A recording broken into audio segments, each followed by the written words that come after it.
Hello guys, welcome back to our channel. आज हम लेके आए हैं थाईलैंड एपिसोड 3, जिसमें हम कवर करेंगे क्राबी। होप आपने हमारा फर्स्ट एंड सेकेंड एपिसोड देखा होगा थाईलैंड का। If you haven't watch, do check out our first and second episode of the Thailand. दोस्तों क्राबी में हम 2 नाइट्स के लिए थे। इस 2 नाइट्स में हमने आइलैंड टूर किया, हमने क्राबी सिटी एक्सप्लोर किया। इस वीडियो में हम आपको सब कुछ बताएंगे। सो काइंडली इस वीडियो में एंड तक बने रहे एंड हमारे चैनल को please like, subscribe and share ज़रूर करें। तो दोस्तों क्राबी के बस टर्मिनल से हमारी होटल की दूरी 16 किलोमीटर थी। ग्रैब में हमें कुछ 1000 थाई बात शो हो रहा था। सो हमने एक्सप्लोर किया यहाँ का लोकल ट्रांसपोर्ट। यहाँ क्राबी में ब्लू वैन चलती है जो आप कहीं से भी पकड़ सकते हो सिटी में, और ये हमें होटल ड्रॉप करने का हमें सिर्फ 50 थाई बात पर पर्सन पड़ा था। ब्लू टेम्पो ने हमें हमारे होटल के बाहर उतार दिया। हमारे होटल का नाम आओ नांग मिटी रिजॉर्ट था एंड यहाँ पे हमने 2 नाइट्स का स्टे बुक किया था और इसका प्राइस लगभग 3500 पर नाइट हमें पड़ा था। ये होटल हमने 2 रीज़न से चूज़ किया था। फर्स्ट ऑफ ऑल, क्राबी का जो मेन अट्रैक्शन है आओनांग बीच, वहाँ से इसकी दूरी ओनली 1.6 किलोमीटर है। और दूसरी चीज़ यहाँ का स्विमिंग पूल, जिससे आपको माउंटेन व्यू मिलता है and that is completely amazing. हम होटल करीब 2 बजे तक पहुँचे थे एंड वहाँ से फिर हम फ्रेश होकर निकल पड़े सिटी को एक्सप्लोर करने। तो हमने सबसे पहले ट्राई किया यहाँ का कोकोनट वाटर। क्योंकि ये ट्रॉपिकल एरिया है तो यहाँ के कोकोनट का साइज़ भी काफ़ी बड़ा होता है एंड ये हमें सिर्फ पड़ा 40 थाई बात का। वहाँ से लंच करने के लिए हम चले आए एक थाई रेस्टोरेंट में, जो कि हमारे होटल से सिर्फ 100 मीटर की दूरी पे ही था। एंड ये होटल का जो एम्बियंस एंड यहाँ पे जो शांति थी, दैट वाज वेरी प्लीजिंग। यहाँ हमने ऑर्डर किया एक coconut mocktail and 1 veg noodles.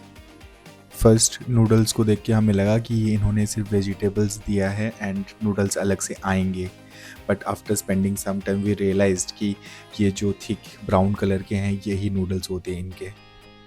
तो लगभग लंच करके जब निकले तो शाम हो चुकी थी, तो हमने बिना टाइम वेस्ट किए निकल पड़े आओनांग बीच के तरफ, जो कि सिर्फ 10 मिनट की वॉकिंग डिस्टेंस पे ही है।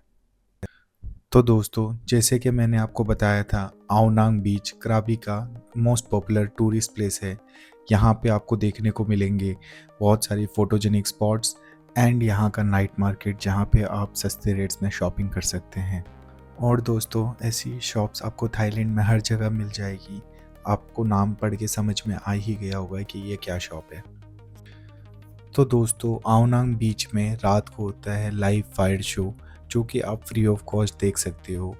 ये फायर शो कुछ होटल्स ऑर्गेनाइज करते हैं अपने टूरिस्टों को अट्रैक्ट करने के लिए।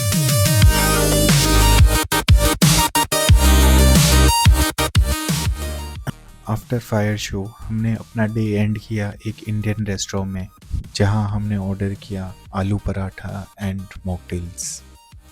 नेक्स्ट डे 4 आइलैंड टूर के लिए हमने पहले ही बुक कर लिया था यहाँ के लोकल वेंडर से एंड ये हमें पड़ा 1400 थाई बात का, इंक्लूडिंग नेशनल पार्क फी जो 200 थाई बात की होती है। अगर ये आप ऑनलाइन देखोगे तो आपको पड़ेगा approximately 5000 Indian rupees, excluding national park fee जो 200 थाई बात पर पर्सन की होती है। सो अगर आप खुद से प्लान कर रहे हो तो आप यहाँ पे आओ, लोकल से बुक करो। इसमें आप पर ट्रिप आप मिनिमम से मिनिमम 1000 पर पर्सन बचा सकते हो। नेक्स्ट डे हमारा पिकअप हुआ सुबह 9 बजे 4 आइलैंड टूर के लिए, जिस पे हम कवर करने वाले थे फ्रा नांग, खो थाप, खो मोर एंड खो खाई, जिसको हम चिकन आइलैंड भी बोलते हैं। तो हमारी ट्रिप शुरू होती है बोट में बैठ के फ्रा नांग के लिए। फ्रा नांग में एंट्री करते ही हमें दिखी एक रेप्टाइल, जिसका साइज़ क्रोकोडाइल से कोई कम नहीं था।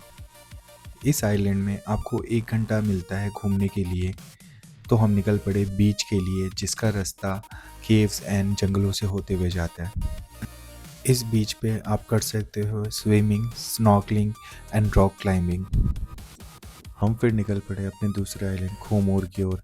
यहाँ पे भी हमें मिला है 1 घंटे का समय और यहाँ पे किया गया था लंच सर्व।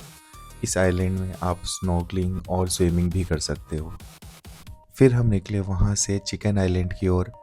वैसे चिकन आइलैंड में कोई बीच तो नहीं है, बट ये एक रॉक फॉर्मेशन है जो चिकन जैसा दिखता है। यहाँ पे भी इन्होंने बोट रोका हाफ एन आवर के लिए, जहाँ पे हमने किया थोड़ा स्विमिंग स्नॉर्कलिंग एंड फिर हम वापस रिटर्न हो गए अपने होटल की ओर। फिर दोस्तों हम होटल पहुँच के फ्रेश होके निकल पड़े डिनर करने के लिए। हमें दिखी एक शॉप जहाँ से लिया हमने एक मॉकटेल। फिर हमने किया एक इंडियन रेस्टोरेंट में डिनर एंड क्राबी के नाइट मार्केट से बहुत सारी शॉपिंग एंड हमने यहाँ पे अपना डे एंड किया। तो दोस्तों अगर आपके पास टाइम है तो आप क्राबी से ही फीफी आइलैंड टूर बुक कर सकते हो। फीफी आइलैंड क्राबी से बहुत पास में है, सो यहाँ से आपको प्राइसेस भी कम मिलेंगे। अगर आप फुकेट से करोगे तो आपको अप्रॉक्सीमेटली 4000-5000 देना पड़ेगा, बट अगर आप क्राबी से ही करते हो तो आपका ये 3-3.5 में हो जाएगा। Thank you guys for watching our video. तो नेक्स्ट वीडियो में हम लेके आएंगे Phuket. So stay tuned and do like, share and comment our channel. See you, bye.